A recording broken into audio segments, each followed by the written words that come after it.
Through the concrete cracks worn weary by work boots and high heels. Through the concrete cracks showered in tears of sorrow, tears of joy. Through the concrete cracks rumbled by reverberations of 100 years, a flower on the hill takes its first breath, and a grand hope springs. Welcome to the Spring Street podcast at the intersection of creation and destruction in the heart of downtown Los Angeles. And now, a word from the sponsors. This podcast is sponsored by Starship Kairos, a podcast studio available for bookings in downtown Los Angeles. Starship Kairos is where my guests and I make this show happen. Soundproofed, cozy, and equipped with professional audio gear, Starship Kairos is an ideal location for any type of podcast. Starship Kairos offers a full suite of services including content consultation, mixing and mastering, and custom jingle writing. For rates and booking, check them out on Instagram at Starship Kairos or click on the link in the description. And now, let's dive in. Okay, Sasha, here we are on the Spring Street podcast. Hi. Welcome. How you doing today? Nice. Nervous. You settled in now? I'm still nervous. First time on a podcast? Yes. Amazing. Especially on American podcast. First time have you been on first time on a podcast just in general? Amazing. Well, I'm super happy to have you. I've been wanting to do this for a long time. I've followed your work for a long time. So I just had wanted to be tattooed by you in general, but the fact that we're doing it here on the podcast is awesome. So thank you so much for being here. What is it? It's a bonus. It is a bonus. Yeah. Yeah, absolutely. So first we're starting with this lady, right? Yeah. I love it. You ready? I'm ready. We can start? We can start, yeah. See, part of the interesting thing about me being tattooed while recording this is I got to keep it together. I can't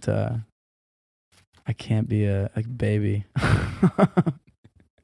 on film or on the audio. So we'll see how I do with this spot. So we can just kind of jump into it. How long have you been tattooing for, Sasha? In October will be 4 years, I guess. 4 years. Yeah. So I'm kind of still a baby in tattoo industry. Mm-hmm. But as I said, I jumped onto this train right time. Yeah. Because now there's a lot of people who wants to be tattoo artists. Mm-hmm. So I pick up the right time. But when I started to tattoo it, pandemic starts with me. Really? Yeah. Wow. I just got my license and tried to go work into the salon, like tattoo shop in Van Nuys, and right on the next day or in 2 days. Yeah. Everything was closed because of pandemic. Yeah. So. That's crazy timing. Yeah. When I first met you, you told me the story of what got you into tattooing. It's a pretty crazy story. You want to share that? If you want to. Yeah, I'd love to hear it again. So, yeah, it was my ex-husband. Mm-hmm. He bought tattoo kit on Amazon just for $50. Yeah. I still remember this. So it was like dragonfly machine. Mm-hmm. And just pretty cheap needles and cheap ink, everything.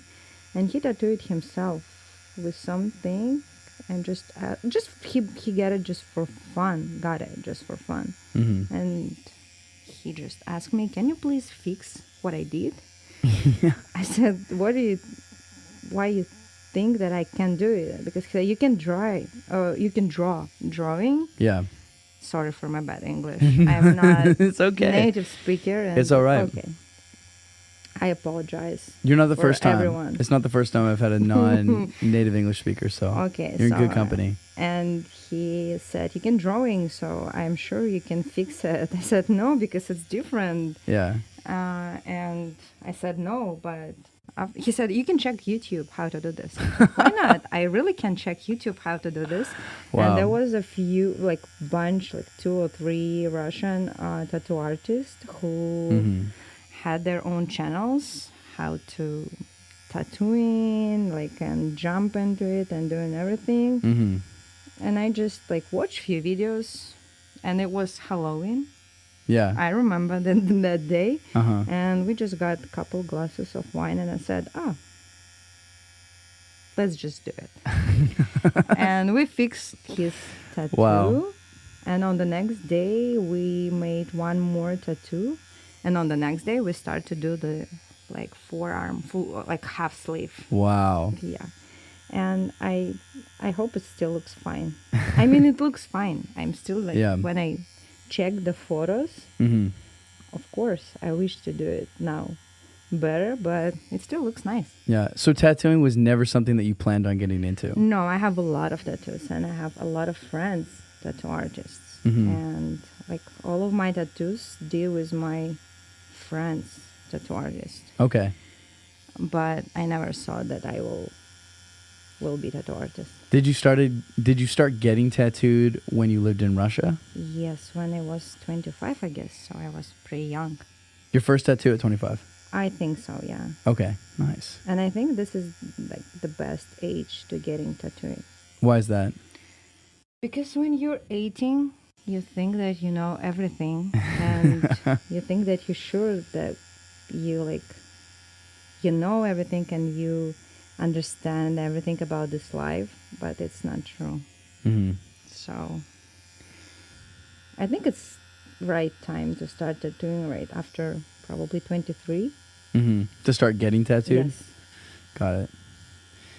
Yeah, I mean, you're probably not wrong. I think there's a lot of people who probably get tattooed when they're 18, 20, and regret it. I got my first tattoo, I think, when I was 21. Nice. Luckily, no regrets so far. So, what was the next step for you? So, you tattooed your ex-husband, started working on his sleeve. Did you start apprenticing at a shop? What were the next steps to get you to where you are today? I just posted a few funny stories on Instagram Mm-hmm. that we tattooed him. Yeah. And one of my friends, she saw my stories and she's like, texted me, "Oh my God, you're a tattoo artist." I said, no. She said, "It doesn't matter. I will come like next week and just let's do something for me." I said, "Yeah, but I cannot." She said, "It doesn't matter. I will come. Let's do something for me." Yeah. And so that's how it started. Like few of my friends saw my stories and asked me to do some tattoos for them. And I made few posts in Facebook and in Instagram and in its Russian social network. Oh, is that the VK? VK, yes. Yeah, I used to have a profile on VK. Yeah, there's a lot of like groups. Yeah. With Russian community here, Mm-hmm. and I just posted that I ready to make free tattoos, Mm-hmm. and posted bunch of designs. And there was a guy who said, "Oh, I'm ready to do this one," and it still looks fine. Wow. That's how I started. Wow. Yeah. And so probably pandemic helped me because all shops was closed, Mm-hmm. but people still wants to get tattooed. So would in you Russian go to... community, in Russian community, it was fast. Everyone knows me. Like, she can do this. Not so expensive. So Yeah. my rates was super cheap. Yeah. Is the Russian community pretty tight in LA? Like, if you're in that community, like, does everybody kind of know everyone? Does it feel like that?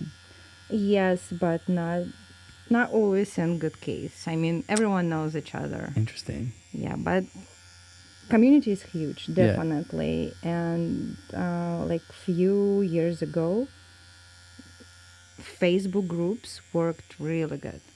I mean, you could find everything in the groups that you need to. Now Instagram has more power than Facebook, but if we go back to like 2019, Facebook was everything for Russian community. Wow. Just in general, not just tattooing, but doing other things. Very interesting. So when did you start at Nautilus?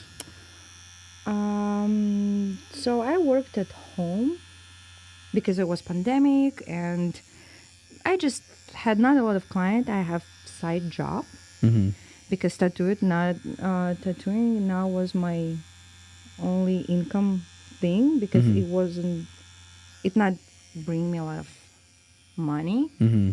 So I'm not getting a lot of money from tattooing. But when I realized that I started to have American clients, like more American clients, English speakers, and like not only just my friends or people that I know, somewhere like someone new, I understood that I just cannot work at home anymore because I had like separate room and everything was same as the shop. I mean, everything was clean and disposable in you, but still, and pandemic ended, so I decided to find a placement for work, and it was like sign because just when I start to looking the placement that I will go to work, I saw my, I don't know, he's my boss or he's my coworker. He's my friend. Now he's my really good friend. So I saw his post that he's hiring. Hiring? Hiring, yeah. And I texted him, so he invited me to the interview. And I stayed. That's it. What is a tattoo shop interview like? Because I can imagine it's different than other job interviews. It's same. You showed your portfolio, your works. What are you doing? Just telling about yourself, about your skills, smiling. I had my red hair, my makeup. Just everything to looks nice. Yeah. So it's totally same. With your portfolio, is it a portfolio of like both pictures of your work, like tattoos that you've done, and also sketches? Tattoos that you've done. That's what is. Yeah, what's the because most important. sketches, I mean, it's important too, but when you're looking someone to hiring, it's most important the skills that the artist have.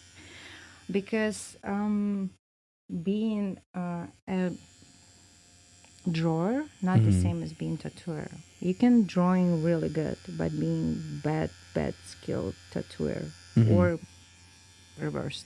Yeah. But now in 2023, you can be just a tattooer because there's the stencil printers, Pinterest. You need to do nothing. You just can download a few designs, just print it on the transfer printer. So you even don't need to like trace it anymore with your hand. You can just print it and tattoo it. Interesting. So in terms of your setup, I see right now you're using a wireless tattoo machine. And I know a lot of people have been... God bless. A lot of people are starting to use wireless tattoo machines now, right? Have you used like the kind of like the old school style machine before? Yeah, my first machine was... It was like that? Yes. It was loud. It was strong. And it wasn't rotary machine. So yeah, it was... I don't know how it calls in English, actually. I think... Induction? No, induction is in Russian. I don't know how it calls. Rotary sounds... Rotary? This is rotary Oh, machines. that's rotary. Yes, that's rotary machines. Oh, interesting. Now, are these like pretty expensive, the handheld ones? Like, I'm sure there's like a price range. Actually, now it's not so expensive. I mean, when you just start work, even $500 for a machine, it's a lot. But when you like getting experience and getting clients and your rates, it's rising, increased. You just understand that machine, it means a lot. And the quality of machine, it means a lot. And the stroke. So it's a bunch of different machines, really like totally different machines. Yeah. And you can find wherever you want, but it's really hard to find exactly what will works with you. So I switch like 5 or 6 machines, same price range. It's like around like 600-700. So it's not so expensive for a machine, because before machines were like 2,000, like Really? 1.5. Yeah, you still can find it, but Wow. it's handmade machines. So it's Interesting. yeah, it's really like rarity and rare. Yeah, I mean, that's pretty cool. machine, yeah. The first person who ever tattooed me, she was telling me about how she had to make her own machine when she was an apprentice. Yeah, but I think she started to do it many years ago, Yeah, right? yeah. So yeah, it was Yeah, like shout out this. to Shannon Young. Exactly. It was like this. So, was there a period of time when you were an apprentice at Nautilus, or? No, when I you- just came there, started to work there. Wow. So did you kind of skip the whole apprentice? Yeah, because I learned everything by myself. Wow. That's incredible to me, because your work, you're one of my favorite tattoo artists, and your work is amazing. Micro-realism, the fine line work, like, it's really impressive.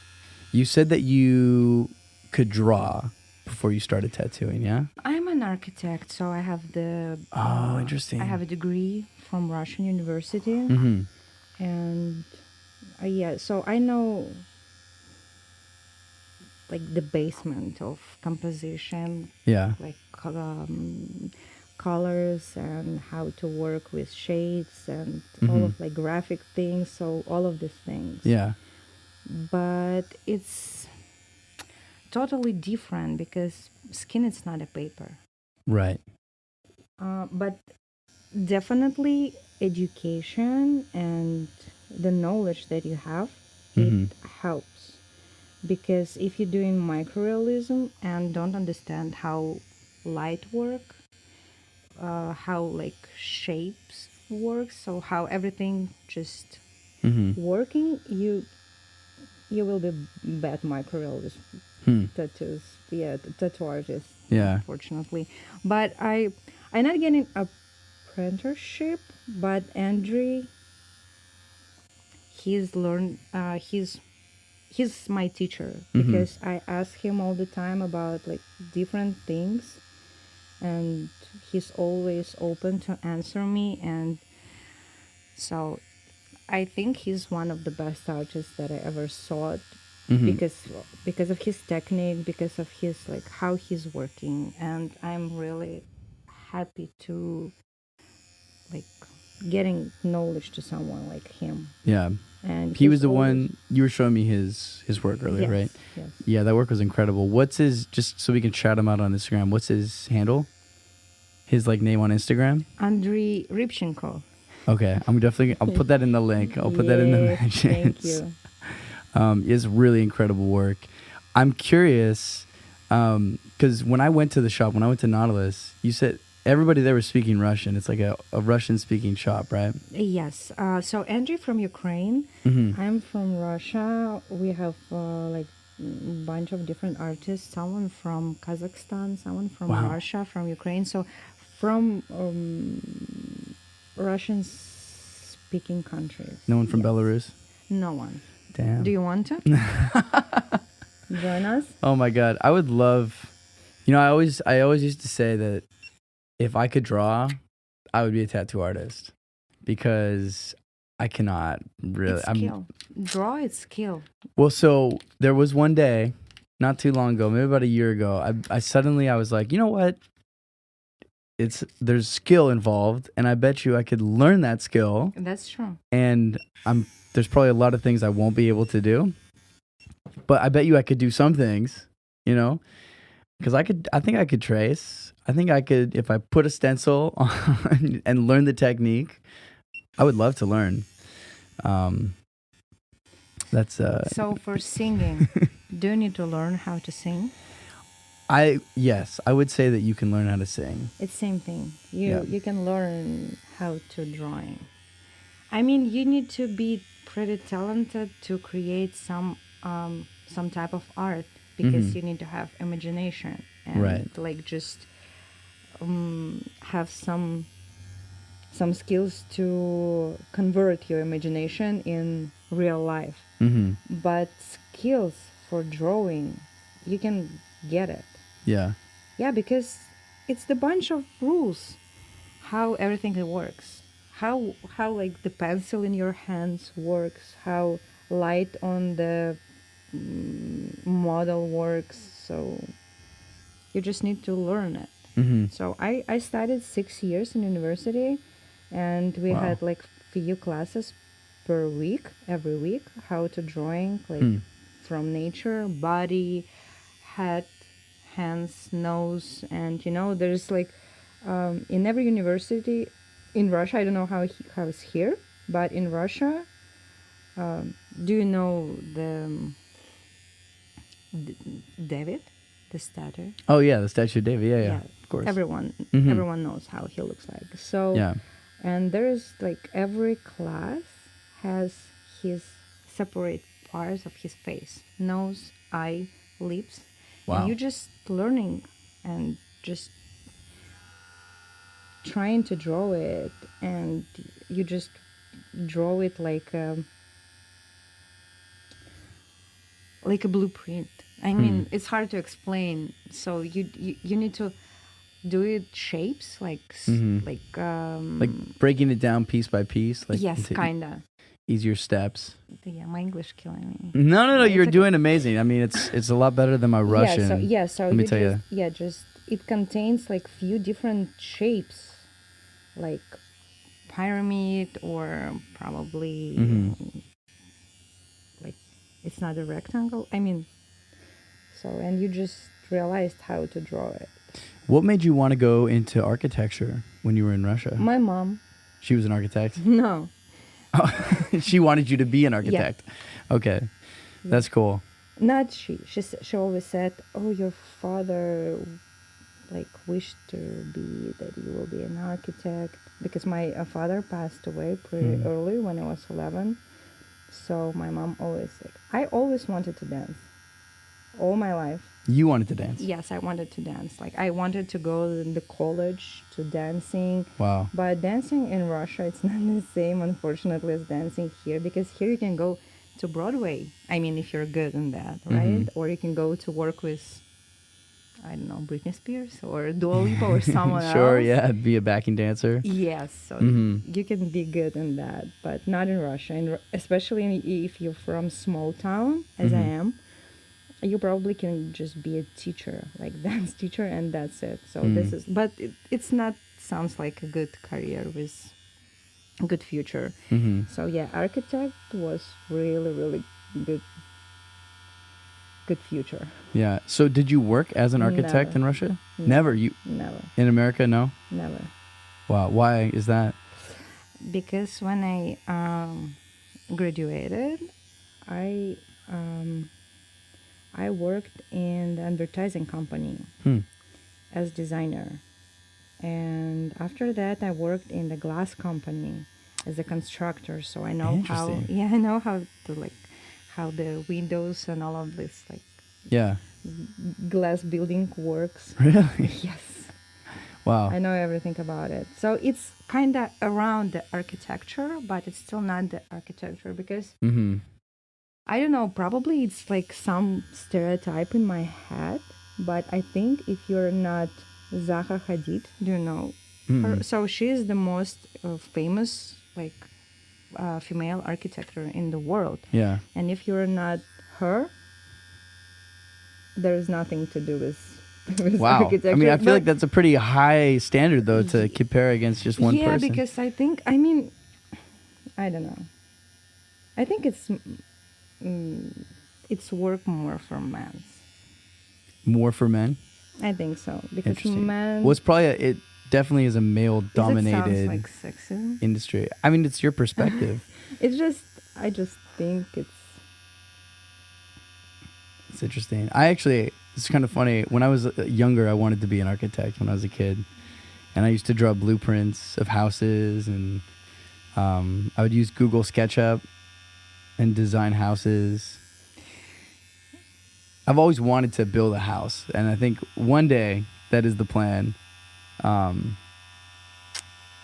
But when I realized there was a lot of math involved and a lot of details, going to architecture school, it's a pretty long road.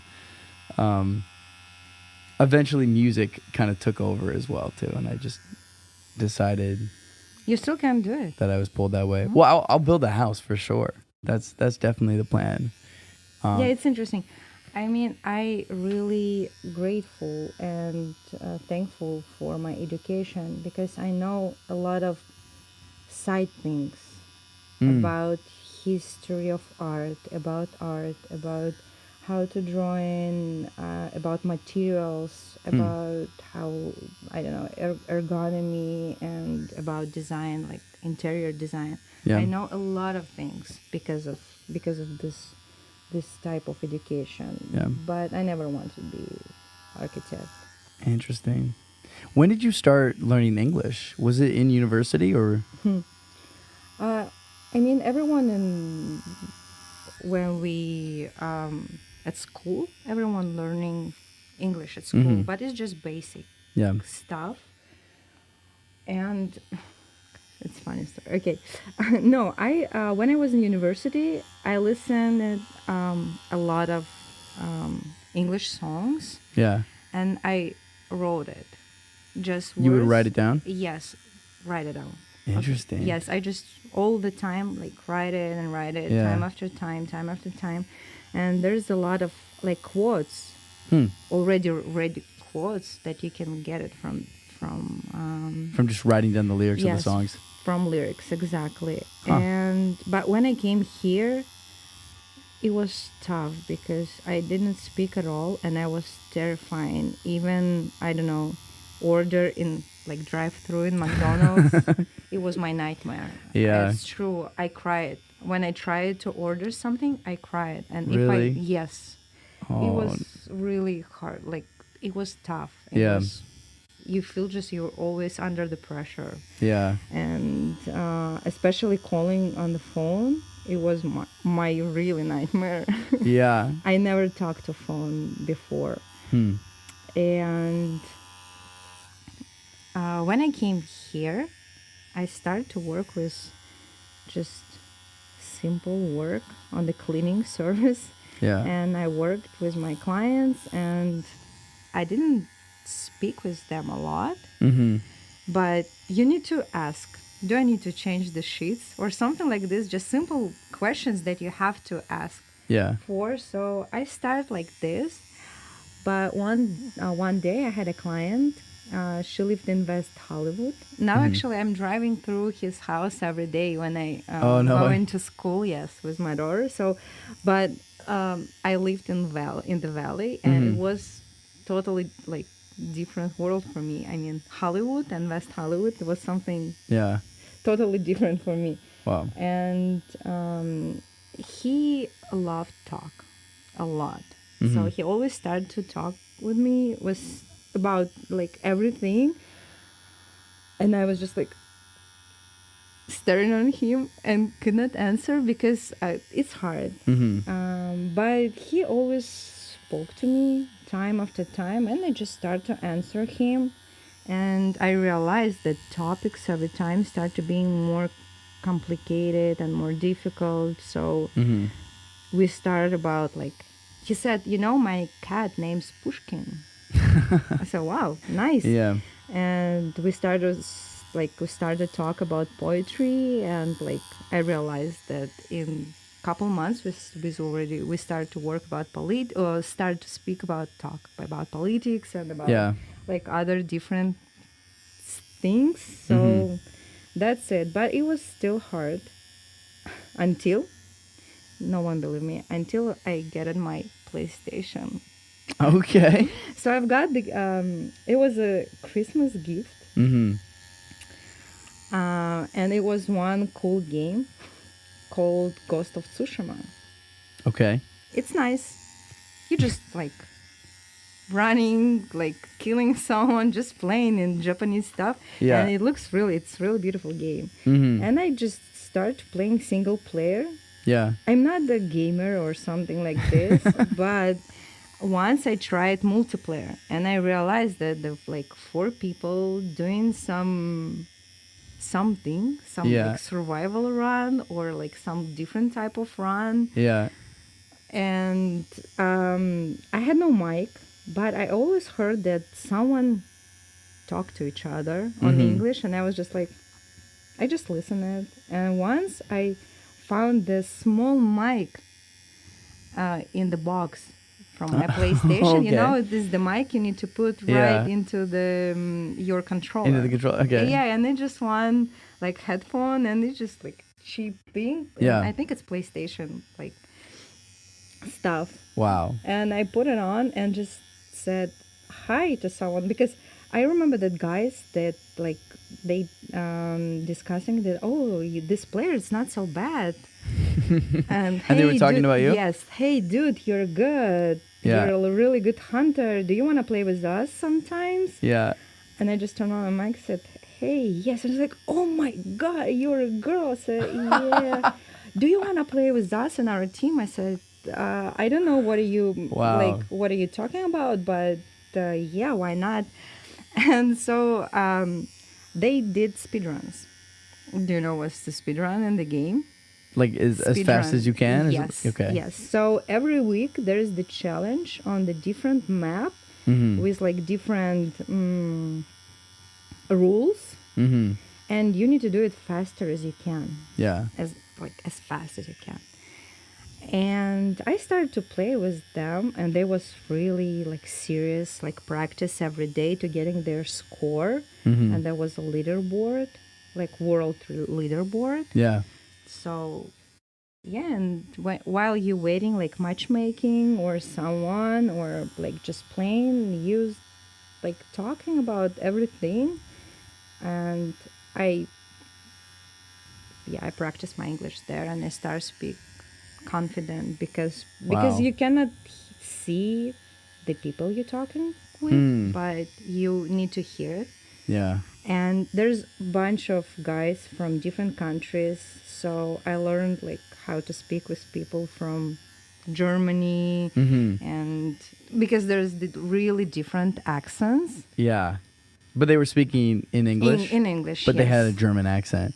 German, British, New Zealand, Wow. Canadian, Australian, like, so whole world. Wow. Yeah, and I played every evening. Wow. So playing PlayStation helped you learn English. Yes. So if someone will tell you that PlayStation it's pure evil and video games it's pure evil, don't believe it. That's so funny. Do you still play that game? Yes, sometimes. Nice. And what's it called again? Ghost of Tsushima. Okay. I'm Yeah, going to have to still check that playing out. that. That's awesome. Wow. I honestly am so impressed by people who learn a second language. My sister came from Russia when she was 14. Didn't speak any English.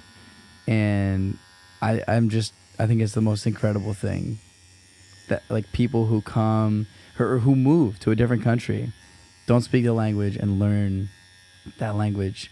It's just, I have so much respect for Thank you. that. I wish that I speak, a little bit of Russian, like little bit of languages, but it's not, Never too late. it's not too late. I would love to work on my Russian. But that is really inspiring. I have a good friend here. So we grew up together. So we grew up in one like neighborhood, and I know her all of my life. And now she's here, and she speaks 5 languages. Wow. And this impressed me. So when you're saying about like just bilingual, I'm just like, okay, but she speaks 5. And Yeah, I mean, that's just really impressive 2 to me. of these languages is like difficult: Russian, Chinese, Portuguese, English, Wow. and Spanish. Wow. So she's a gold. Yeah, Russian and Chinese. Yes. That's pretty incredible. I'm curious about your style, your tattooing style.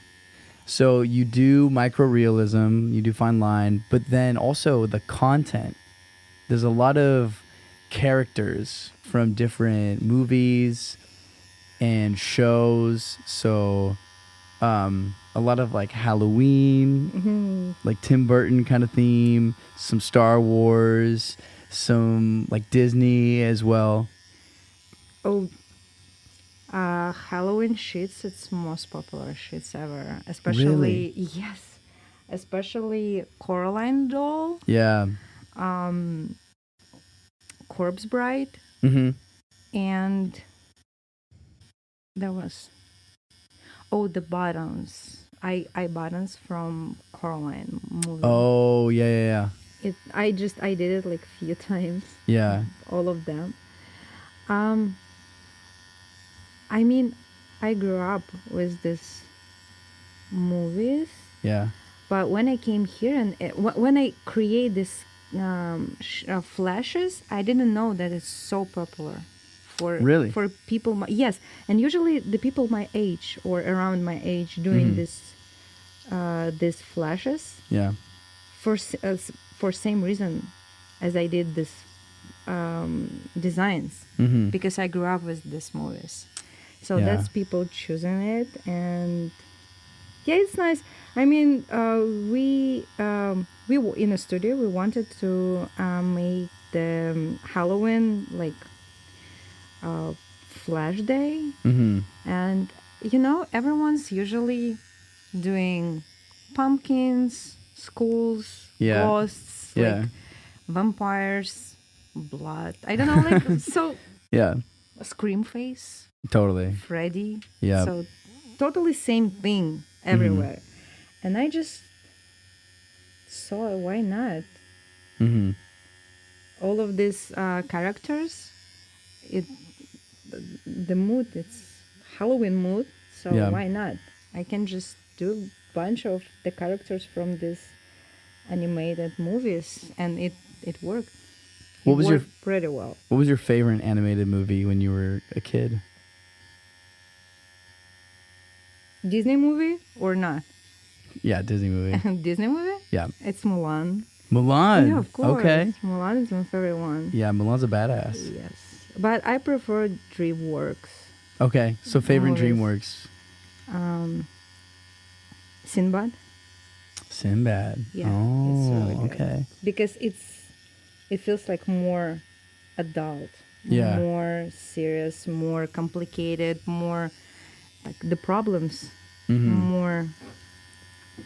I mean, in Disney, everything is good and bad, Mm-hmm. like good and evil. But in DreamWorks animated movies, everything like It's more complicated. yeah, It's more real. yes. Yeah.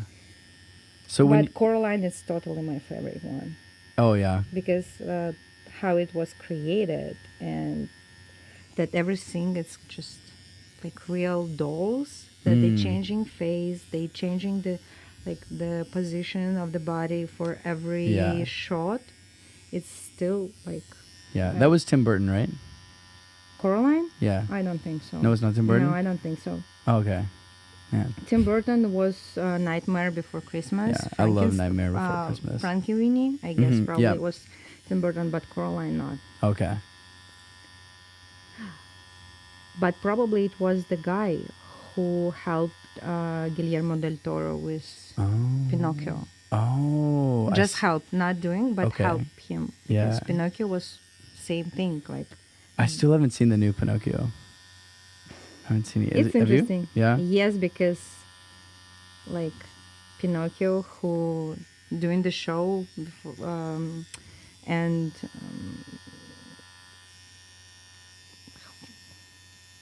I don't remember his name. Gosh.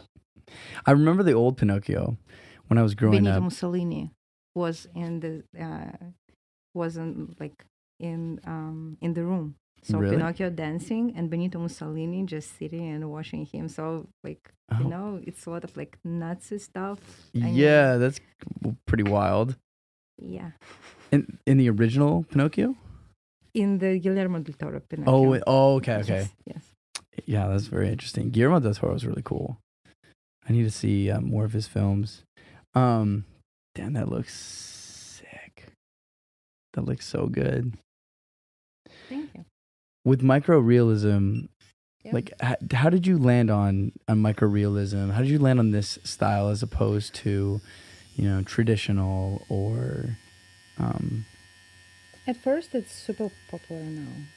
It's totally popular now. Mhm. I think it's most popular style now. micro-realism? Micro-realism, yes. And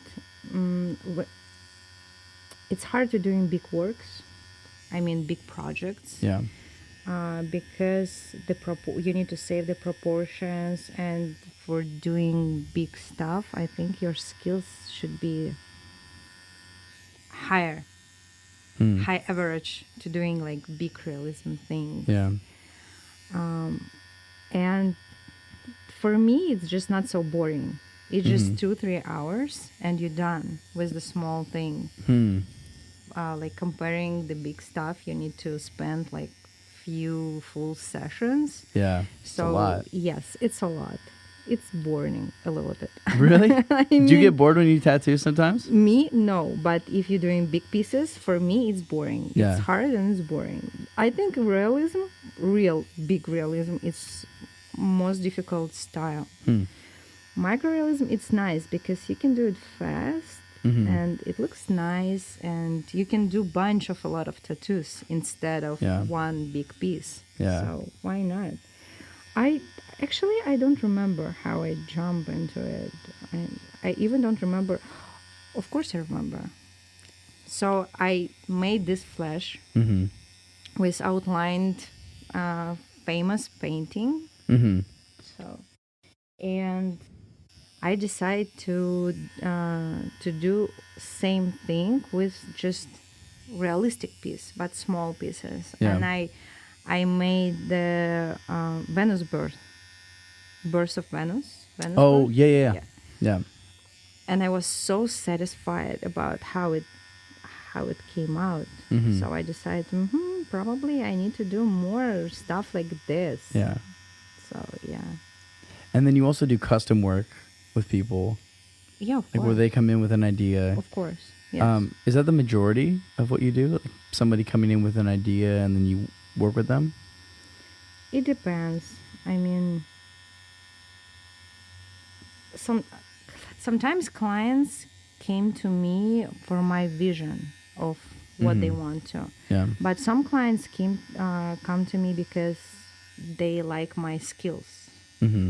And it depends. So if client wants to get my skills, the things that clients sometimes want to, it's not my preferred style. But I still say, I'm always said yes to my clients, not because I'm just like wants to like get more money or something, like more work. It's just because I think everything is experience. So every style that you can work with, it's experience. And today I'm working with fine lines, and tomorrow I can try to do like American traditional style and something else. So I'm not standing in one style because I think when you're doing just something like just one style, you're trapped. And you're trapped, and you cannot increase your skills, and you cannot try something else. So that's why I always like trying to find out with my clients what they want to do, probably to make it like more my vision or a little bit more my style. But still, if they want to get American traditional, why not? I want to try it. I would love to try it because it's cool to know how to do traditional and dot work and black work and fine lines and micro-realism. So to not stuck in something like what you do, because I know the artists who like doing flowers and stuck in the flowers and just doing just flowers, or I don't know, doing like Jesus after Jesus and just stuck in like in this. Do you have any projects that you would love to do that you haven't done yet? Yes. What are some of those projects? I want to do ballerinas left and right from Atomic Hearts. I think they're really cool. Yeah. Is there a certain placement where you imagine that? Like forearm. Forearm. Yes. It's better to do in forearm. Forearm is like most friendly placement for tattoo artists. Why is that? Because it's flat and you don't need to turning like or twisting to do it. So arm, it's always more friendly Mm-hmm. area for tattooing. But it doesn't matter. I mean, I can do it wherever. Yeah. Calf works too. The calf. Yeah. I haven't done anything on my legs. I'm not as crazy about. I would do it maybe one day eventually, but I'm not in a hurry. But some people will only do legs. It's kind of interesting. Yeah, it looks nice. Yeah. Do you have anything on your legs? No, but I want to. Yeah. And I know you tattooed your forearm, the Spotify track. Yeah. Which is sick. Have you done any other tattoos on yourself? Yes, I have here. It's Edelweiss flowers Okay. and one small heart here. It's painful. It's really, really painful. I don't know, it's painful probably 3 times that someone tattooed you. When you do it yourself? Yes. Why? I don't know, probably how our body works. I mean, your brain just telling you, hey, stop, what are you doing with your body? Right. No, we're not getting this pain from ourselves. So, Yeah. and my hands just started shaking and it was really painful. Yeah. But I guess when somebody else does it, you kind of just have to accept it. And you have to and you relax. just relax, and especially if you like watch it. It's interesting thing because when you watch on your tattoo, in the process, it's not so painful. I don't know why. It's just like Yeah. This spot wasn't bad at all. This spot was really chill. yeah, Really chill. We'll see about this next spot. it will be fine. What's the longest session that you've done? 9 hours, I guess. I had a Wow. client, so it wasn't rush, and we didn't plan to do it like 9 hours, but she was so good. I mean, she's sitting like calm and chill, and we did dot work and outline stuff, and I chilled too. So I just like continued and continued and continued, and Yeah. just like realized, oh my god, 9 hours, we did great. And she said, yeah, we can continue if you want. I said, okay. I Wow. need to pick up my daughter from school, but we will continue next time. What was the piece? Where was the location? Forearm. Wow. It was flowers with dot work, like a geometry dot work. That's cool. Yeah. 9 hours. Yeah, I think the longest I've done is 4. But with some clients, even 1 hour feels like 9. But with other clients, 9 hours feels like 1 hour. I mean, you tired different from other people. Have you ever had a client who they just couldn't take the pain? Once, yes. What did you do? Did you try to help calm them down, or? Yes, of course. Trying to calm them down. Sometimes we're numbing. If it's super necessary, we can numb it. So tattoo artists hate numbing. Why is that? Because skin start to being tough.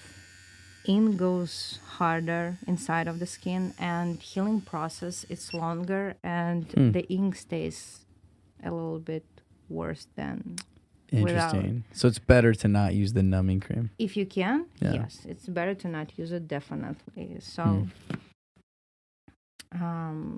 yeah, I mean, breathing technique, it helps when you breathe in, breathe out, like meditation stuff. It really helps. So I mean, for girls it's more simple because you're saying like, especially the girls who has kids, they know how to breathe in right, how to breathe out, because mostly clients, they just took their breath in and just trying to get this pain with breath in and tap their muscle, so it feels more painful. And if you breathe out like during some work with your skin, needle on your skin, it's not so bad.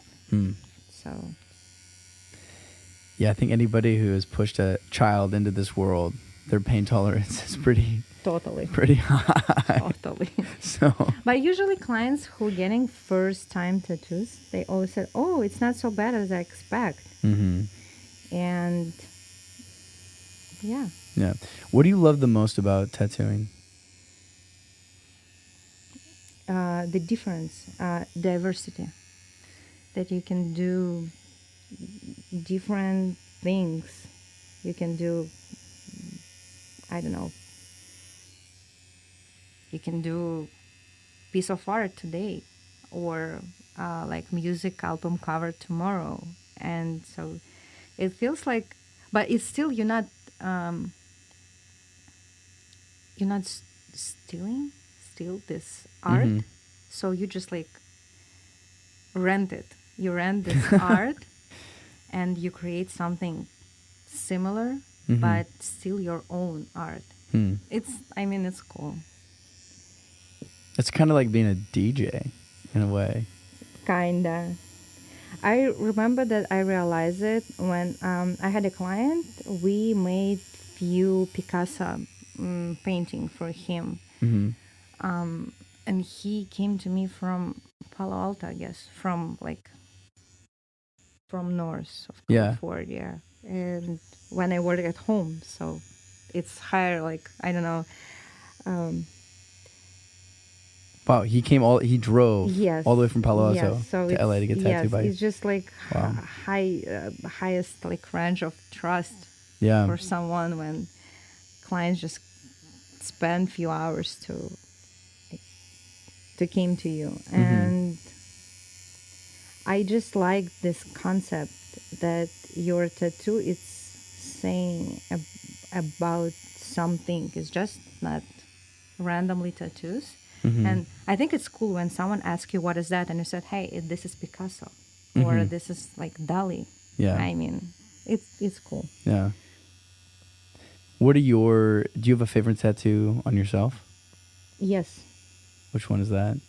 It's small B on my hand. I saw that B. It's my favorite one. What does the B stand for? Something?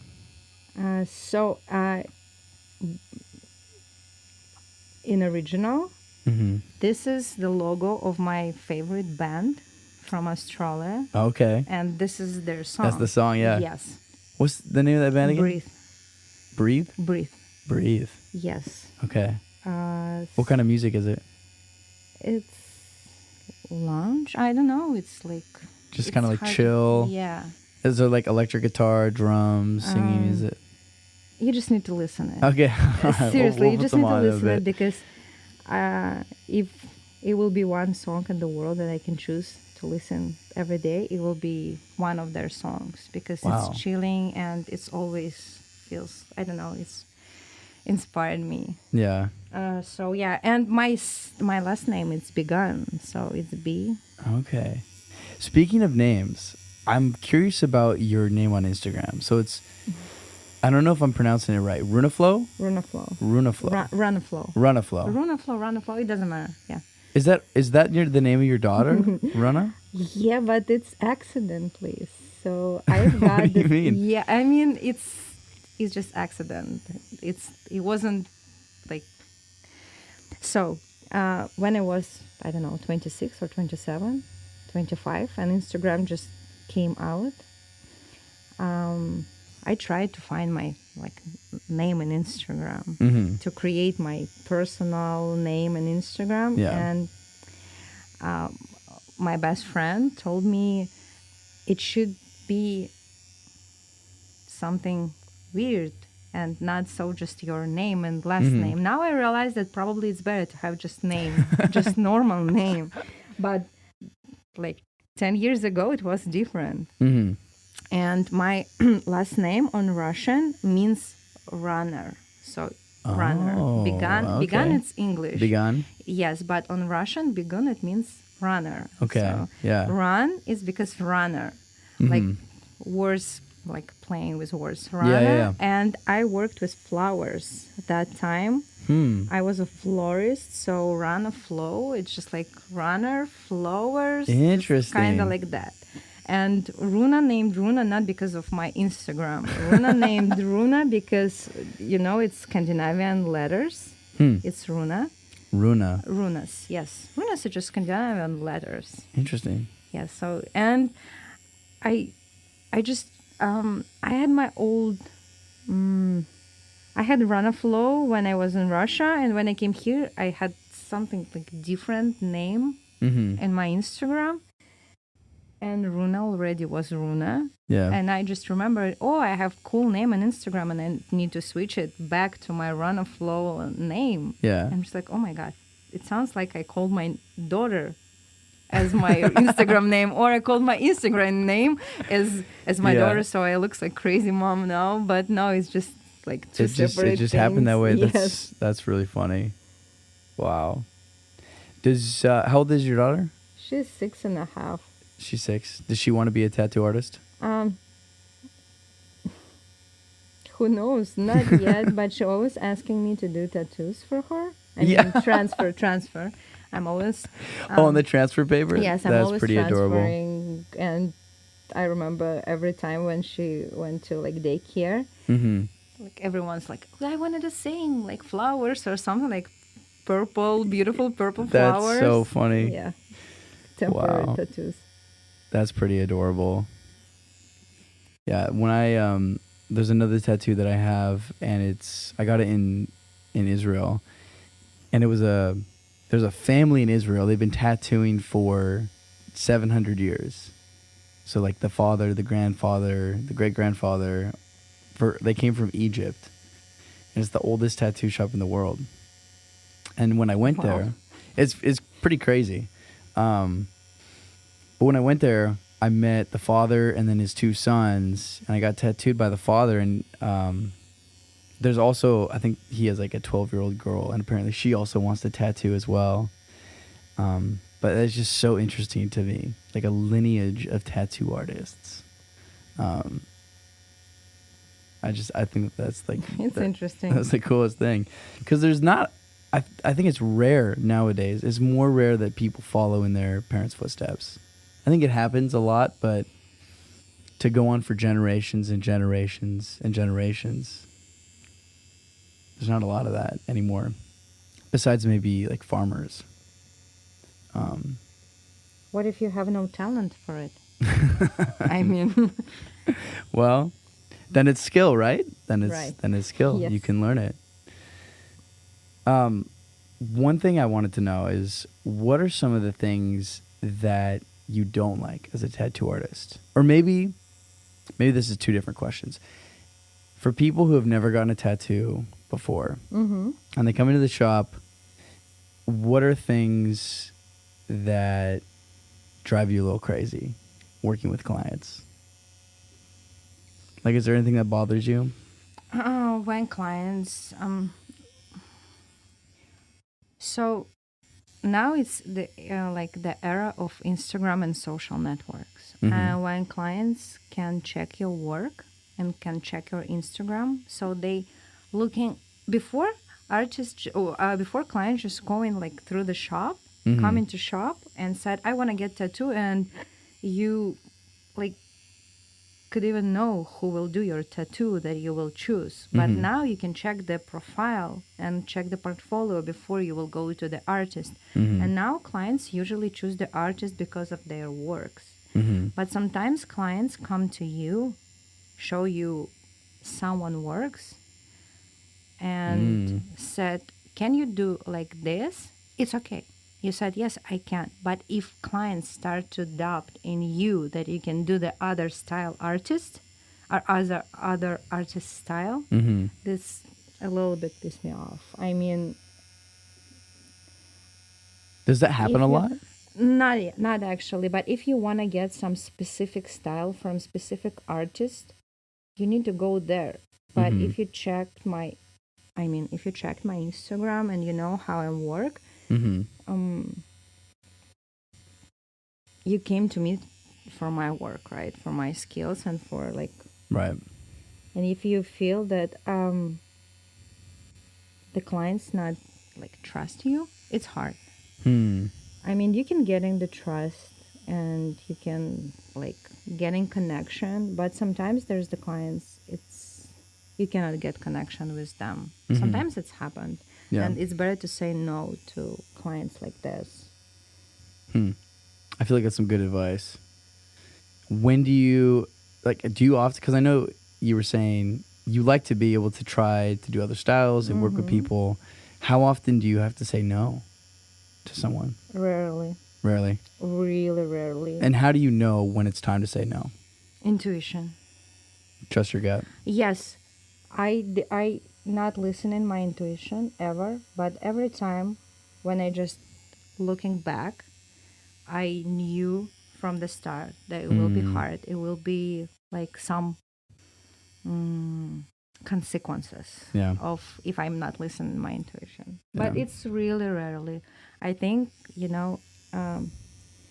I'm glad that all of my clients have same vibe. So, I mean, and this is the service when you even the client have some different vision or like some doubts or some issues.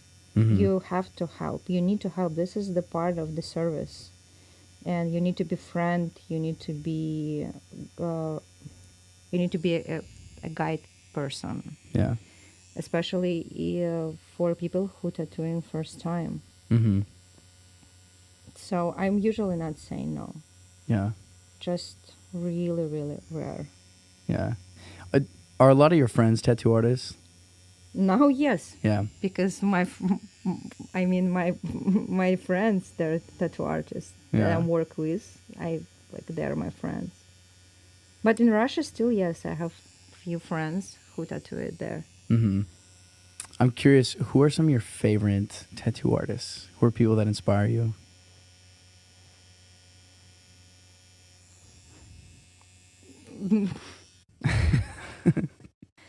I can say Andre Yeah. that I work with. So it depends what are you asking about. If you're asking about the style that I like, so he's just working in realism, and his style is just not inspiring me, but his technique and how he works with ink and with needle and with machine, it's inspiring me. So, and especially when I look at it in person, Yeah. when I can come closer to check how it works and how his works. But there's the few. Oh, I think the most talented person it's Koza. Koza Tattoo. Koza?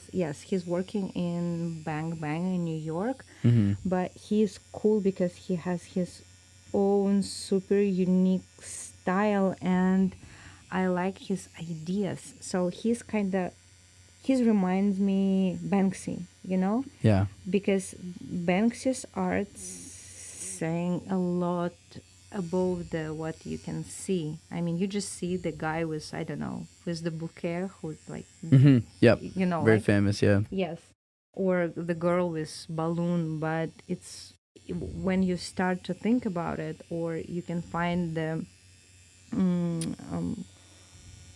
what Banks is saying about this arts. Usually, it's more deep than we see. So I think the Koza kind of like this. So his art more fun, not so serious as Banksy. I mean, not so like as politic stuff, but it looks cool.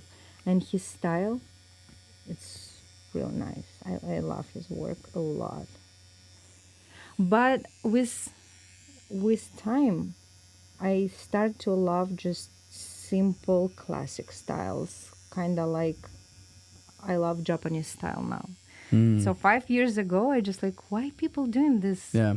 weird things like peonies or like koi fishes or like American traditional. I didn't like it before. Like 5 years ago, I didn't like this style at all. Now, I think this is the most interesting and looking like stylish styles. I love American traditional. Yes, I love it so much. I had a client, so I didn't like it before. I worked on the cleaning and I had a client. He had the two full sleeves of stickers, like Really? American style stickers. And I Wow. was like, wow, it looks so good. Hmm. Yeah, I'm just like, probably something there in this style. Yeah, I didn't like it when I was a kid, but the first time I got tattooed, the artist does a lot of. Once again, shout out to Shannon Young. She does a lot of American traditional, and she kind of explained to me the ethos behind it and how it's big, bold colors, thick lines, and it always looks good. It always looks classic. Classic. When it yeah. gets old, it's still gonna look like American traditional, Exactly. which is, you know, I think that there's something beautiful about that longevity. Now when I'm looking on Japanese style, like as artist, I know how it's hard and difficult to do it. Like smooth shading, especially with the color, because color is totally not the same as the black ink. Right. Yeah, because black ink it's simple to like put on skin, but color it's hard to like just you need to packing it. You're packing and packing and packing. Yeah. And when you see like smooth shading and just color like how it looks from dark to light, Yeah. if it made good, it's really hard to do it. And you know that if you see a really good Japanese tattoos, it means that the artist it's really really professional and good. How did you practice when you were first learning? Did you ever practice on those, like the fake skin Few material? times, Yeah. just few times because thanks for my husband. Yeah. He was my like practice skin, Yeah. and I really appreciate that. So if you hear that, thank you. So, but fake skin it's not same as real skin. It's you cannot stretch it. You you don't feel how deep the needle goes. So it's totally different. So yeah, practice Yeah. on my clients. Yeah. But I didn't charge a lot when I just started. And I remember when I came to Andre and he asked me, I mean, to the interview, and he asked me how much I charged. When I told him, he laughed on me. He really laughed on me. He said, ha, ha, ha, okay, it's nice, but no, we cannot like charge like this. Yeah. And you will be charged like just normal, not expensive, but normal like money as tattoo artist charging. Yeah, because you were barely charging anything. Is that why? Yeah, just like 100 or $200 per Yeah. like full day session. Wow. Yeah. Wow. How But- many sessions are you doing per day nowadays? Now Yeah. How many clients do you see a day? it depends on the complicity and on the size. But sometimes I getting like 3-4 clients, but it's hard. It's just hard emotionally because you need to talk to every client. Yeah. You need to like give energy. You need to take energy from client, and it's hard. So 2 or 3 maximum, but 2 clients it's perfect. 1 Yeah. or 2 clients per day it's the perfect one. Do you ever feel a bit like a therapist with clients? Yeah, sometimes. This is interesting. This is something I've kind of been talking to other tattoo artists about, and I'm curious about your perspective because some people they don't feel like it's they don't like that. They don't like someone coming artists? in. Yeah, some artists don't like people coming in and dumping some pretty serious emotional things on the artist. Other artists that I've talked to, they like being a part of that process. They like being a part of like the healing that maybe the client is going through getting that tattoo. So how do you feel when somebody comes in and they're sharing a lot of heavy things with you? I think if you can help someone with just good word or right word, it's good. But I think it depends on how open you are. Just basically how open you are for other people. Not only just when you're working and you're tattooing, when you have like different connections, how you're open for another people. And I think the range of your empathy it's important too. So because someone just doesn't care what you like walking through or what you feel, but someone just can be sad with you and can just be sorry with you, and I'm the person who can be sorry. So I feel totally normal and comfortable if client like can tell me something, because Mm-hmm. I had this like the client that she broke up with her boyfriend right in like during the session.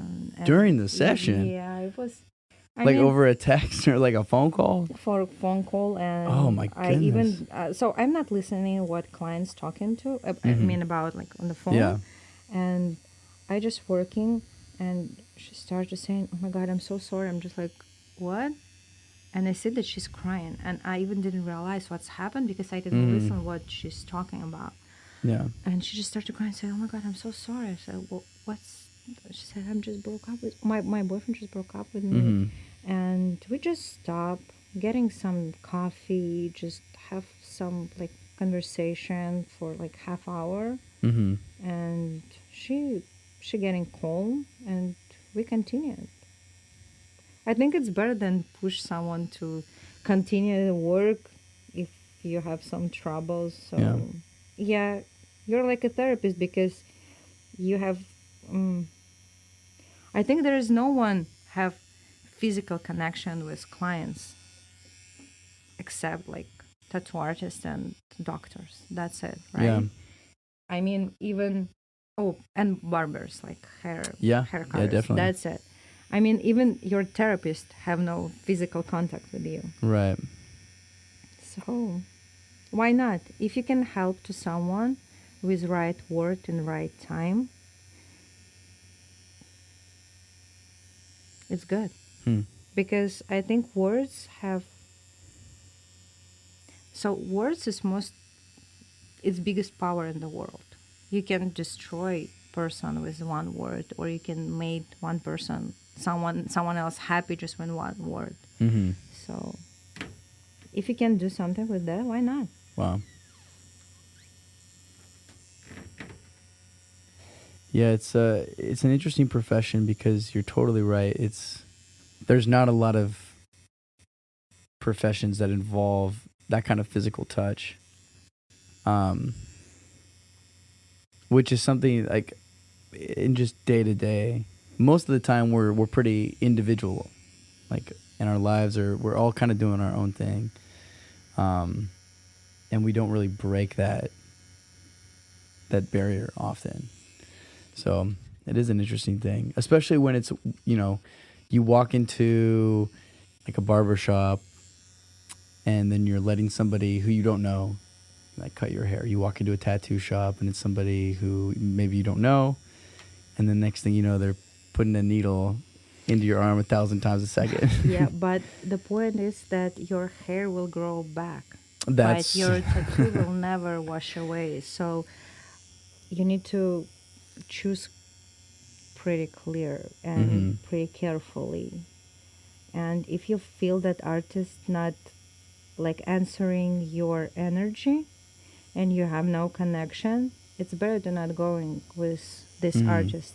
Some artists of course don't like it. They are like, they start to being like mad and angry on the clients when clients said sorry, I feel not comfortable to like and feel not safe to continue work with you. But Mm-hmm. I think it's totally fine because you doing something on people's body forever. So Mm-hmm. it means that you gave the part of your soul, like small part of your Yeah. small part of your everything. Because when you're working on it, you think about something, you like dream about something, you talk about something. So I think you put in your clients something with your tattoos. Hmm. Do you see yourself tattooing for a long time? I don't know. I think I start late, definitely late. So, I mean, if I could be like 24 now, I could work like 10 years more or 15 or 20 years more. I don't know. I didn't think about it. I love this work now, and but I don't know. Mm-hmm. Would It's you hard. because it's back pain and it's hand pain Yeah. and it's neck pain, and yeah, it's hard. It's really hard work. When you just look at the artist, you even don't realize that how difficult it is, because even me, I didn't know how difficult it is. But you getting so high concentrated on what you work in Yeah. that you feel so tired after sometimes. Yeah. So sorry. It's all good. So yeah. What is a typical week like for you as a tattoo artist? Like, is it like a 40-hour work week? Is it kind of just vary week to week? You asking about me or tattoo artist basically in general? You? Because people, Yeah, just specifically you. Though I am curious about other tattoo artists as well. I wish to working less Mm-hmm. because I work like 4 or 5 days week or days per week. Yeah. Before I worked 6 days or even 7 days Wow. per week. Yeah, even Sundays. Because when you work on yourself, when you just self-employed, Mm-hmm. it's hard to say no, because you're scared that if you will say no, Right. client will never go back to you. Yeah. And it's hard to say no, let's do it like other week and other months. And I worked on Sundays. It was hard. After like probably 5 or 6 months working like 7 days per week, I realized that it's impossible, because I have daughter and I need to be a mother sometimes. Mm-hmm.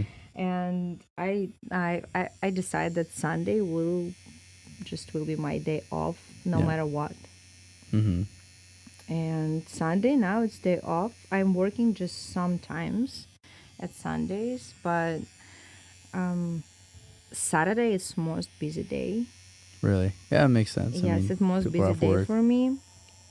Mm, I had Wednesday before, like day off, to doing my own like personal stuff while Luna in school, Mm-hmm. because you cannot do your personal stuff at Sunday because you need to spend the time with her.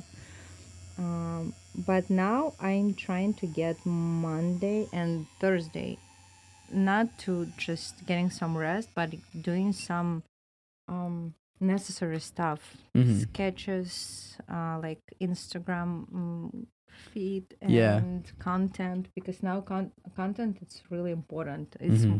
Sometimes it feels like now content is more important than tattoos, and it's killing Yeah. me actually, because it's really hard to doing tattoos and make the videos and like editing it. Editing is most annoying thing for me. I Yeah. hate editing, but you have to work. You have to do it, because this how it's like Yeah. how people find you.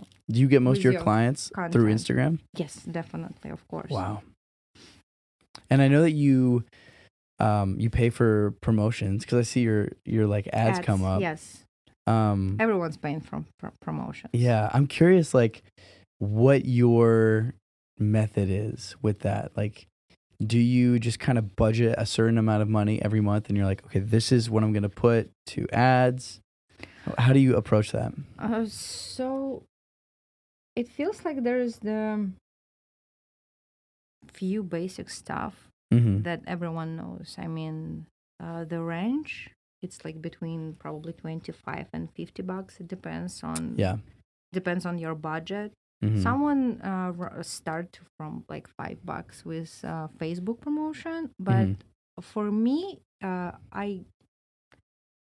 you need to have like the person who know about Facebook and how ads works in through the Facebook. So for me, it's complicated, and I don't like to run the promotions through Facebook, so I do it through Instagram. So when you're doing through Instagram, it's more expensive than through Facebook. So if you can put like $8 or $10 per day in Facebook, you need to put like 25 and like through the Instagram. 25 a day.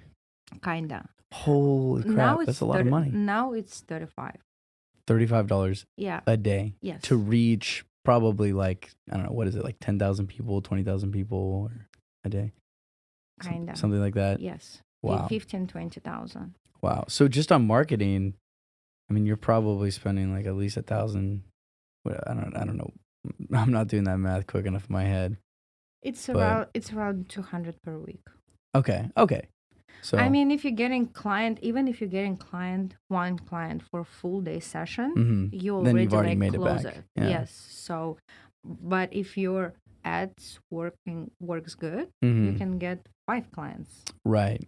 for a full session. That's so interesting. It's worth it. Sometimes Yeah. even one client per month can just close this spending. Yeah.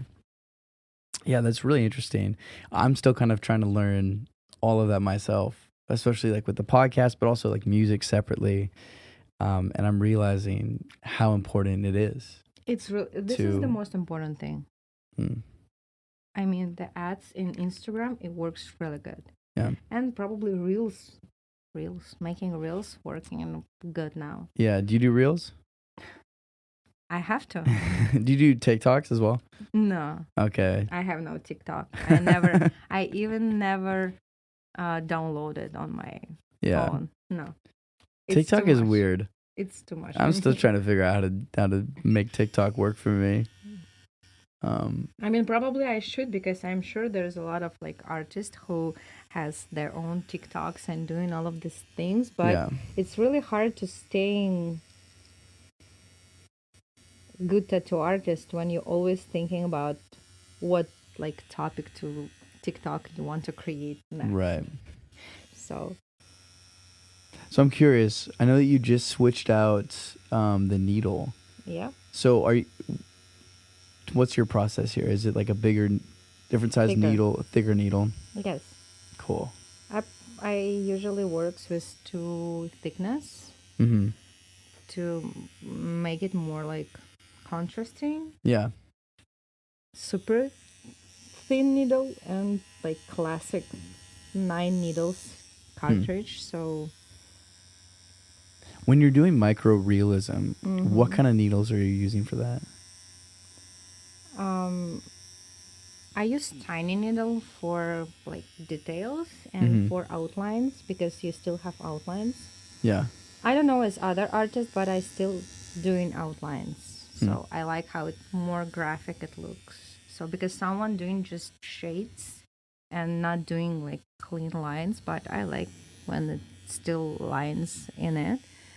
And after that, you use just magnum needles. You just like 7, 8, 9, 11 depends needles, and doing shading. Yeah. But yeah, I watched like the masterclass. Like a tattooing masterclass? Yes. Cool. From like one guy who doing hyper-realism. And I took like bunch of his things, how he's working on the realistic things, on the realistic tattoos. What's the name of the masterclass? It's the guy, he's Inal Bersikov. He called Inal Bersikov, and he's working in New York, I guess. In New York. So before he was in Germany. Yeah. And now he moved out to New York, and he's doing really beautiful like things. So he has a bunch of interesting like technique stuff to do. Yeah. You mentioned earlier some podcasts that you have listened to that are tattooing podcasts. What are those podcasts? I don't remember. Oh, you don't remember the name of it? Yeah, but I can show you how it. Yeah, I'd be really curious. Are you much of a podcast listener? No. I'm YouTube watcher. YouTube, okay. Yes. All right. I'm watching a lot of like historical things or. What kind of history fascinates you? There's the couple. I think they're teachers, like historical teachers, and they just telling reading the lections about everything. Yeah. Like about, I don't know, about Princess Diane, or about like our emperors, or about revolution in Yeah. Spain or somewhere else. So it's always different topics. But yeah, I catch myself that I started to really obsessed with history lessons. Yeah. Yes. I mean, history is super important. Learning from the people that have gone before us, the mistakes that they've made. Yeah, I think Yeah, history is you can never go wrong reading history. history. Yes. Or History is the best teacher who has the worst students. So that's true. yeah, growing up in Russia, I'm assuming you learn a lot about Russian history. And Just now, yeah, when I was a kid, I didn't like it at all. No. I mean, I didn't like it at all. I loved the Greece, like Egyptian Yeah. history, so like the old world, but not Russian history. Now, yes, it's interesting. Probably it's needed to, I don't know, probably you just need to be more adult to understanding some things, what's happened with my country. Yeah. I don't know. Or probably our teacher in school wasn't so interesting to tell in the history to us, to study history. yeah. When was the last time you were back in Russia? 5 years ago. Wow, 4. you haven't been back since you came. Since you've come to Yes. America, you haven't been back. Would it be hard to go back to Russia now? Yes. Yeah. Yes, it is. So I hope I can go there in the future, but Yeah. I'm trying to not think about it because it makes me sad. Yeah. Yeah, that's understandable. There was one thing that you mentioned that was I thought was interesting and really crazy. You said that people can go to jail for saying no war. Yeah, unfortunately. Wow. That is yeah, that is tough. I mean, there is no freedom there anymore. So it feels like we choose the right time to came here. And it's sad because I love my country. I love the people there, and my country is beautiful. And unfortunately, it's just something just broke inside of the country and broke inside of the people because it it didn't happen just like Yeah. 1 second. It was a process. Yes, it was a long process. And I remember that. So when I'm from pretty small town from Russia, and when I graduated, I moved out to another city, just a little bit bigger, not so far from my own town. And I had no TV there. Just there was no TV in my apartment. But every time when I came at home back, I remember that there was like some TV shows, and they always talk about Ukraine, and I was just like, you listening just just some kind of like rare words, but you hear that they talk about Ukraine, and I never just realized why they talking about Ukraine so much. It was 10 years ago, even not 8 years ago. Yeah. It was 10 years ago, and I always was surprised why. So, and now I just realized they prepared people for something that they want to people like believe in. So Wow. yeah, it's sad. I love my friends. I miss my friends. I miss my family, and I miss my city. But I'm glad that Runa's here and she can see how everything works in this world. I mean, even school is different. School is different, and playground. So there's a lot of things that normal for you and normal for people who live around the Moscow. The things that normal, it's still not, still rare for us. I mean, public restrooms or kids' playground. So simple things. Really? Those yes. are more rare in, yes, in simple. Russia? Yeah, simple things. Not in all Russia. In Yeah. big cities, it's fine, but I mean, in small cities, you cannot find public restroom. Just normal, Really? clean public restroom to Wow. use. Yes. But it's not because of bad country or something. It's just because the people don't think about the level of their like they life, Mm.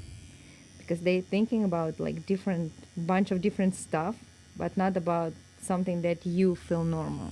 Hmm. You said that you grew up on the far eastern side of Russia. Yes.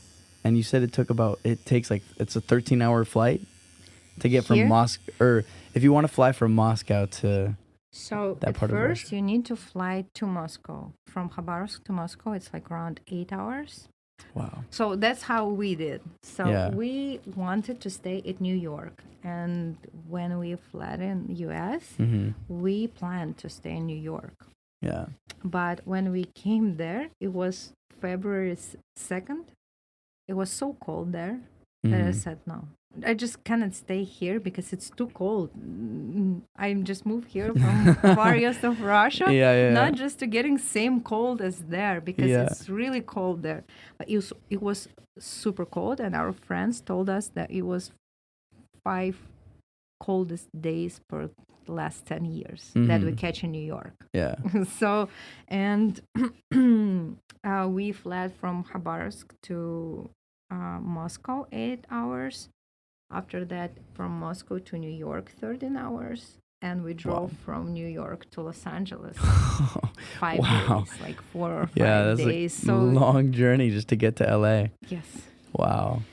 it was really long journey, but we came across whole America. So Yeah. Did it feel pretty isolated growing up in that part of Russia? Because I mean, it's so big. yes, You're so far away from Moscow. Yes, you're so far from culture. Yes, definitely. Yeah. Now I feel now it's not same because you have internet, you have Zoom, you have Netflix. Mhm. You can just go to like to cinema or somewhere else. So you have everything now. Yeah. Just to open your phone and you can see like any part of this world, right? Just to open the Google. But when I was a kid, it wasn't same because there was no phones, there was no internet. I've got the internet when I was 18. So Wow. yeah, so before 18, I went to the library and read books from library. Wow. So There's a library in Minsk that I love. Do you know that library? It's very geometric shape. It's kind of Yeah. like an octagon. Incredible. It's a beautiful library, and they got all the books kind of like upstairs, and and you type in like a little code, and they like send it down to you. nice. Yeah. But one thing that I'm curious about is you must have been a little kid when the Soviet Union ended. Yes. What was that experience like for you? How old were you when the Soviet Union fell? I was 3. Okay, so it No. was Yes, I was 3. 3 years old. Yes, 3 years old. So I didn't get it as a kid because I was too small to remember it. And but I don't know, probably it's because of Russian people or because of it was Soviet Union. I don't know, but my family and friends of my family, they were always together. Like every holiday, every like weekend, just doing something. And I grew up in the big community. Yeah.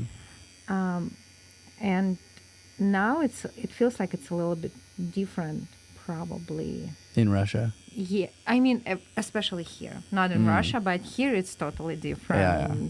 So Americans not so. It's interesting because Americans more friendly than Russians. Definitely more smiling, more friendly.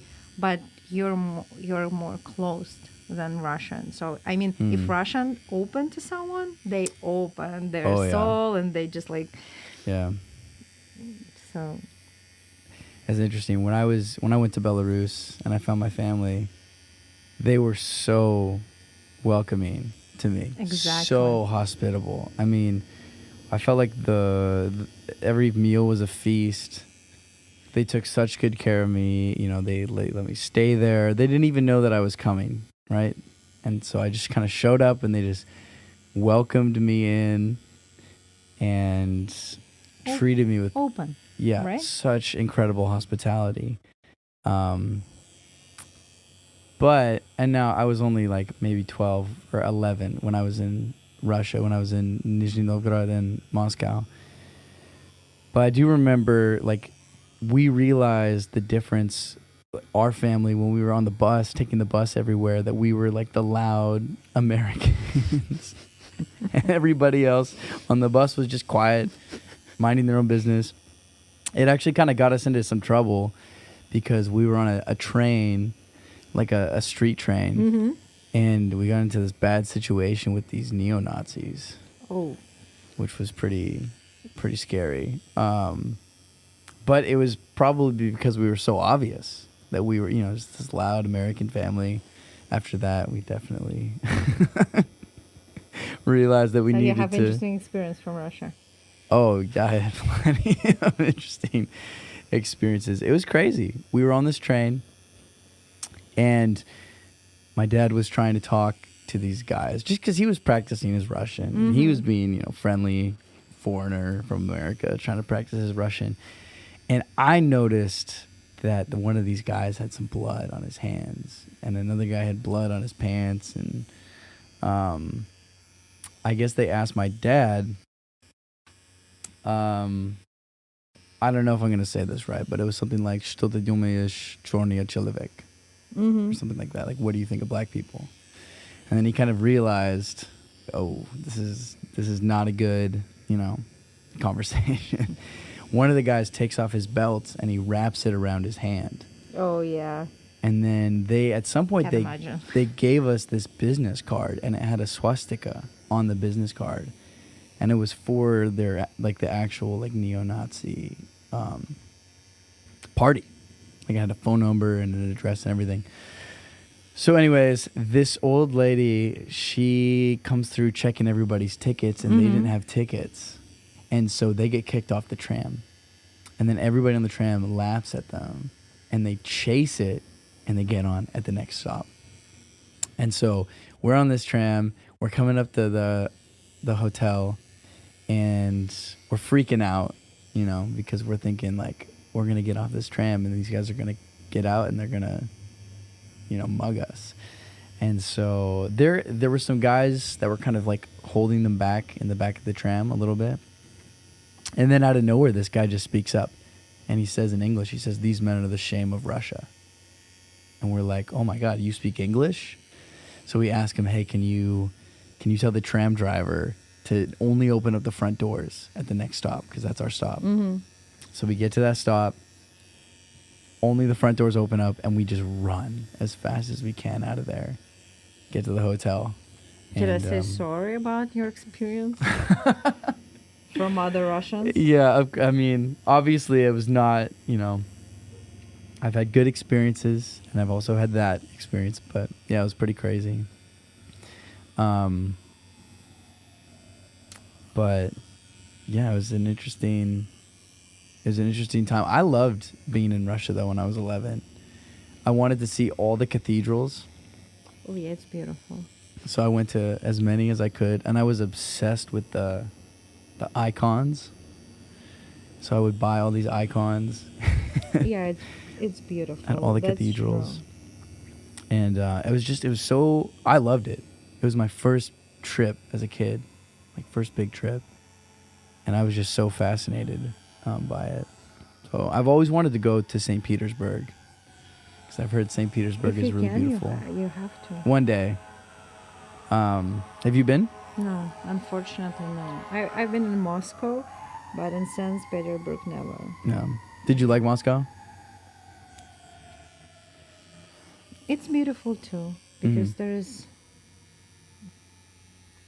it's definitely a lot of reasons why Moscow, like one of the most best city for living in the world. Moscow is beautiful. Architecture in Moscow, beautiful. Yeah. It's like Stalin's Empire is like Stalin's Empire, so it looks beautiful. And Moscow looks beautiful. But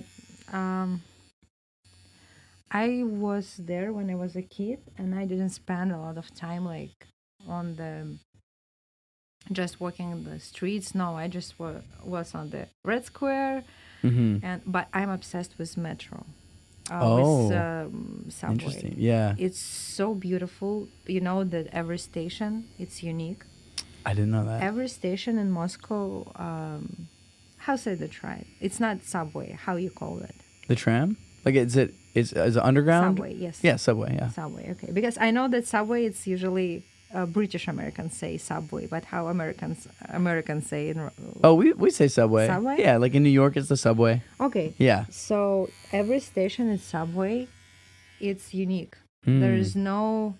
That's really cool. Yes, there's no similar station in the subway, and it's really beautiful because it's like a lot of stone and sculptures and some like different details there. And if you will check just even the pictures of how it looks like, it's beautiful. It's really, really beautiful. So I was obsessed with subway when I was a kid. And even the smell, I still remember it, the smell of the train, like of the trail, what they use for trails. I still remember this smell. Wow. Yeah. I mean, it's good smell. Yeah. It's not bad smell. Yeah, it's nice. Another thing I remember is the malls, all the underground malls. Yeah. You remember that? Of course. Yes. Yes. Yeah, they had those in Belarus too. I thought that was just so cool because you see these little domes on the surface, these like window domes, and then it goes 3 stories down, and it's just these malls. I still have this turtleneck sweater from Belarus. Wow. That I still wear. Still keeps me warm. And then I also remember instead of like a crosswalk, it was like an underground crosswalk. Oh yeah, it's a lot of that. Which was really cool. I think that makes so much more sense, honestly. That's true. And then I also remember the architecture, like the streets were really wide. Like the buildings weren't necessarily super tall and the streets were really wide. At least in Belarus. Somebody told me that was because of like being able to take tanks like through the streets. Probably when they were designed. When I in the city where I grew up, it's really, really small town, like probably 250,000 people. It's small. But the streets was wide, like 7 lines in one side, so 14 lines. Yeah, that's a lot. It's a lot. That's huge. And the train and the train is in the middle? In the middle. Wow. 14 lines. I'm just like, because there's even in Moscow, there's not a lot of roads with so many quantity of lines. Yeah. And yes, it's prospects, and it's really wide in my city when I grew up. But it's small, and I don't know why they did it, but it was beautiful. What's been the biggest challenge moving to Los Angeles, moving to America, in terms of getting used to the culture here? What's been the thing that's the weirdest for you? Start to speak English. Oh, yeah. I mean, start speaking English just not speak English. Stop just caring speak English because you're just terrifying to break this wall and just start to speak, because you have this wall and you just need to ride like through this wall, and that was most complicated thing for me. Other stuff, it's kind of same. I mean, everything that you're doing is same. But here, because of weather, you always feel like vacation mode. Always, because when you just open up your eyes, you see the sun, you hear the birds, You see the flowers always blooming. Someone's always something blooming, right? And you feel like everything is fine. Everything is fine, and no matter what's happened in your life, everything is pretty fine. Yeah. But when you feel like cold and snow outside and the winter and like, Ooh. yes, and there's no sun, you feel sad. Yeah. But here you always feel happy. Even if you're not happy right now, you still will feel good mood. Yeah. California vibes. Now I understand what does that mean, like good Californian vibes. Yeah. Do you think that you'll stay in California for I don't know. a long time? I don't know. I'm not decided yet. Yeah. Are there any other places you want to live? Hawaii. Everyone's want to live to Hawaii. Hawaii would be cool. Have you ever been? Yes, once. That's We sweet. spent months there. Yeah. Yeah, it was really good time. That's awesome. I've never been to Hawaii. It's really good. I really want to go. I had a friend there. We made his sleeve. So he just called me and said, hey, do you want to just chilling on Hawaii like few weeks and made my sleeve? And I was like, wow. No way. Yes. That's awesome. And it was, I don't know, cheapest. Yeah. cheapest traveling ever. I just spent like $200 per tickets. No way. And that's it. That's awesome. But we made full sleeve. That's pretty cool. Yeah. Do you get to travel much for like with tattooing? No. I didn't travel yet. I want to start, but it's hard with 6 years kid. Yeah. So, 6-year-old kid. Yeah. It's hard, but I wish to. So probably when she will be a little bit older, who knows? Yeah. But I wish. Yeah. I think that that's one really cool thing about tattooing is the fact that you can go anywhere and tattoo. That's true. You know. So now I want to go to vacation in Miami. Okay. And everyone asked me, will you go like work there? I said, I'm not decided yet. Yeah. Probably I will, but I'm not decided yet. So yeah. I mean, it's pretty easy. See. Like you don't have to bring a whole lot. The setup is pretty. Yeah, now simple. without cords, without like pedal, without everything, it's just one backpack and you're ready to go tattooing. Ready to tattoo the world. Yeah. That's awesome. What advice would you give to somebody who wants to become a tattoo artist, or maybe somebody who has just started tattooing? Just getting more practice as much as it's possible. That's it. It's not about money, because if you will start and will think about money from the start, you will never getting good skills. Because if you think only just about like the value of your tattoo and about the money you will getting, you will never get experience, because you will always feel more, I don't know, more high average than your clients wanted, like, or ready to pay for you. Because I think I've got my skills only just because I did a lot of tattoos, and I did a lot of tattoos only just because I charge like minimum. But now I really like just can say thank you for, I'm not charging a lot, and I'm getting a lot of experience and a lot of like practice to my clients, with my clients. So this is probably getting basic skills in drawing, like just understanding how it works. It's really important, especially if you want to work in micro-realism. You need to know how to draw, and you need to practice. One thing I want to know, so when we were putting these pieces on me, you were kind of explaining how, like, depending on certain parts of the body, you have to think about how the body contours and how it moves and all that. Have you just learned that just through experience as well, or studying anatomy? I mean, that's a really interesting aspect of tattooing, the body placement. So if you know about anatomy, I'm a dancer. So when I was a kid, I'm like dancing a lot, and I was like in the dancing like group, So you know how your muscle works. And if you know how your muscle works, you know where this muscle and how it works when you like just stuff it or relax it. And plus, if you have education or just knowledge about the anatomy, you know how it works with body. Yeah. And this is really important thing because some artists just would transfer wherever they want, but it's always working best if you think about how the muscle looks like when they like bigger or smaller, like tough or relaxed. So is there any part of the body, I know that you mentioned like forearm is the best, it's flat. Is there any part of the body that you haven't tattooed that you want to tattoo? Like, have you done a face tattoo?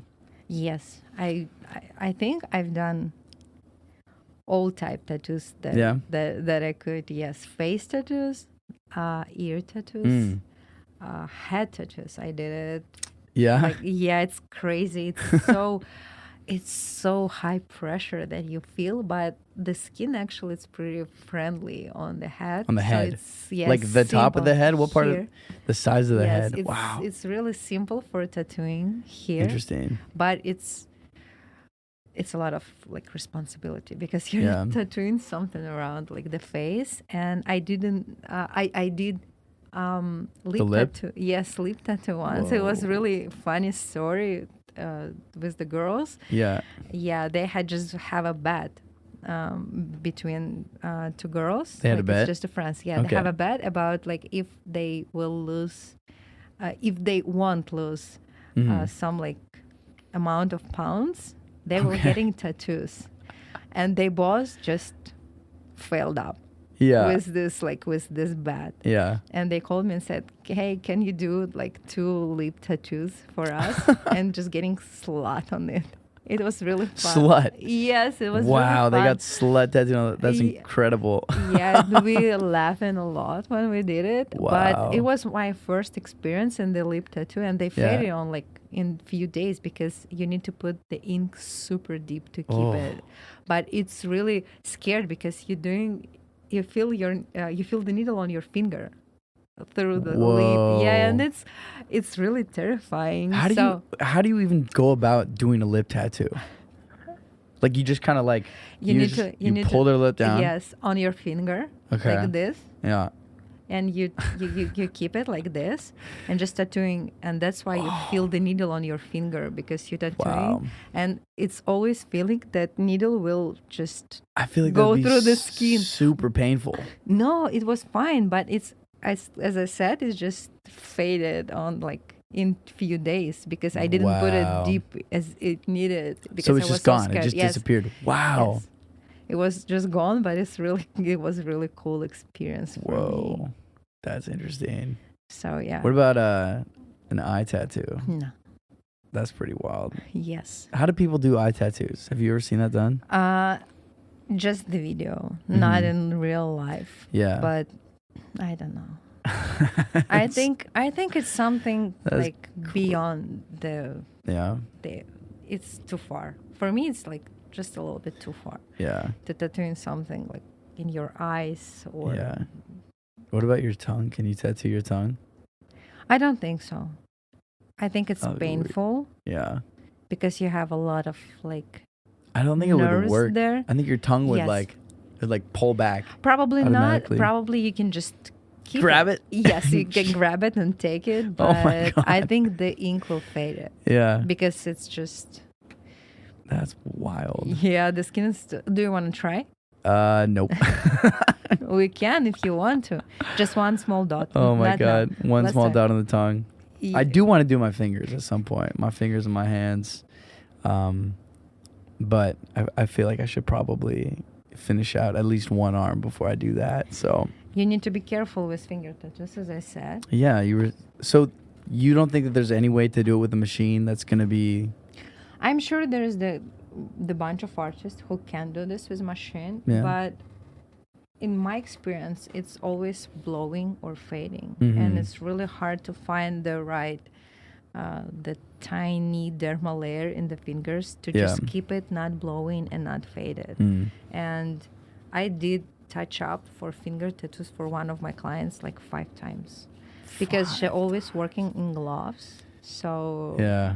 the skin renewal so fast Yeah. and it's just like so yeah, it feels like it's spending your time, my time. But Right. I'm sure there's the clients who or there's the artist who can do this.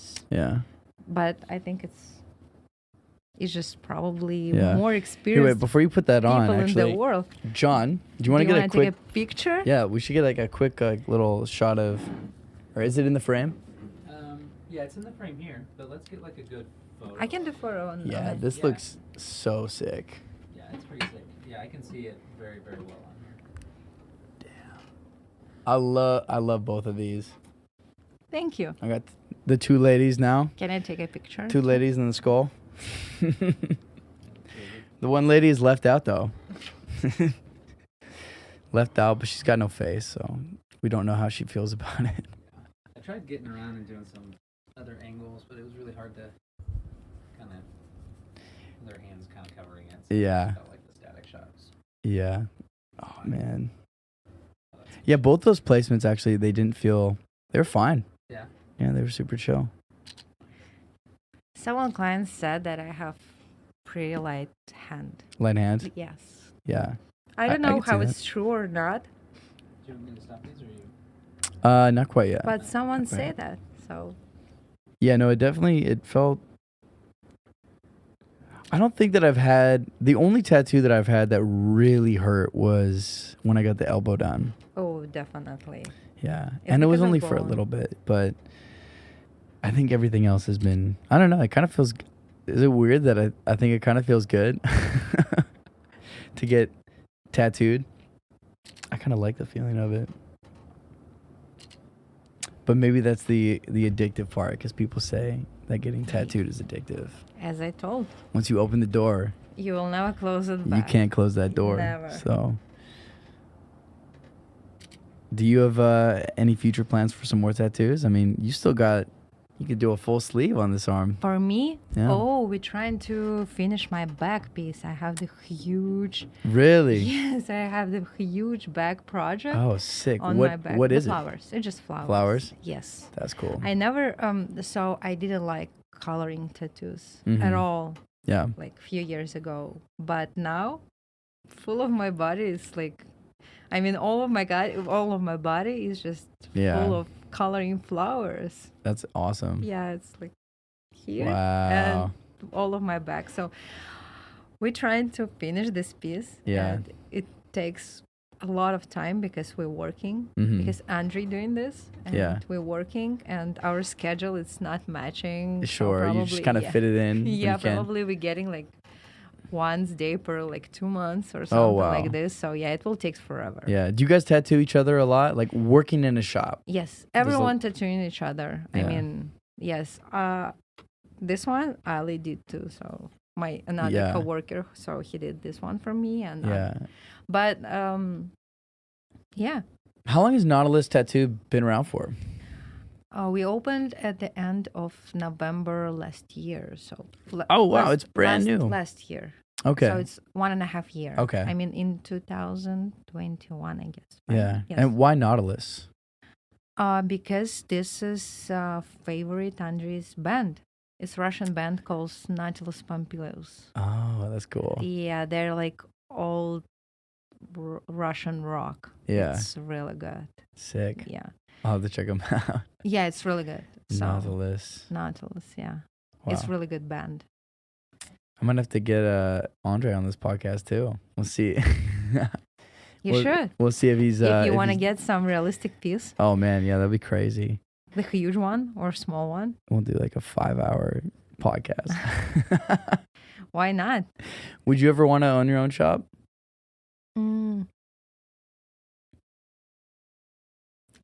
I don't think about it. No. I don't think so because now there's a lot of different shops Mm-hmm. all around and everyone's just it's kind of mainstream, like the artists just working 1 or 2 years and Yeah. open their own shop.